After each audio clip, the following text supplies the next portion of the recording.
विद्वान साथियों, आज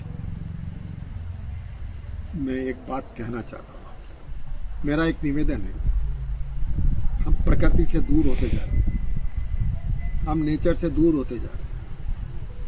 प्रकृति के निकट रहना सीखें। एक कम से कम 1 घंटा पेड़ पौधों के बीच रहें, पेड़ पौधों को पालें।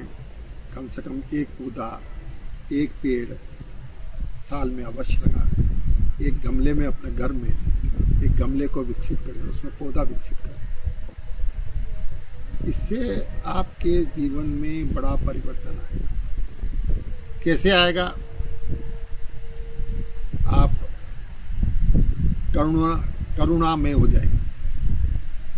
जिसके अंतःकरण में प्रेम है, करुणा है, दया भाव है, वही पेड़ पाल सकता है, पेड़ों को बड़ा कर सकता है।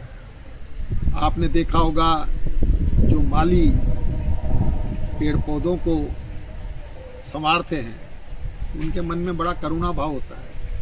जैन धर्म में कहा गया है हजारों साल पहले कि पेड़ पौधों में भी जीव होता है।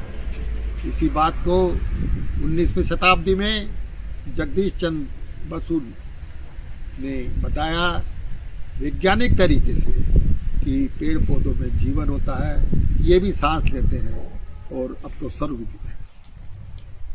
तो ये भाव जब मन में आएगा तो आप पेड़ पौधों को नुकसान नहीं पहुंचाएंगे, प्रकृति को नुकसान नहीं पहुंचाएंगे, अनावश्यक पेड़ पौधों से पत्तियां नहीं तोड़ेंगे, फूल नहीं तोड़ेंगे। और मैं तो एक बात कहना चाहता हूँ, गांधी जी की याद आती है।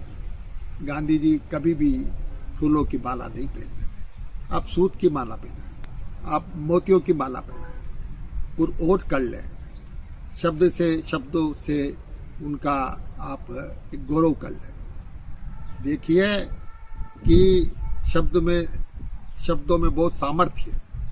शब्दों के द्वारा भी आप किसी का सम्मान बढ़ा सकते हैं, उसका उत्साह बढ़ा सकते हैं, आप उसको शाबाशी दे सकते हैं, आप उसको निराशा के भाव से निकाल कर आशा में ला सकते हैं, उसको खुशी का भाव ले सकते हैं। तो मेरा क्या कहना है? मेरा कहना है कि प्रकृति आपको खुशी देगी, एक आनंद देगी, एक हंसी देगी, और खुशी से आप जीवन को और अपना सार्थक बनाएंगे, समर्थवान बनाएंगे।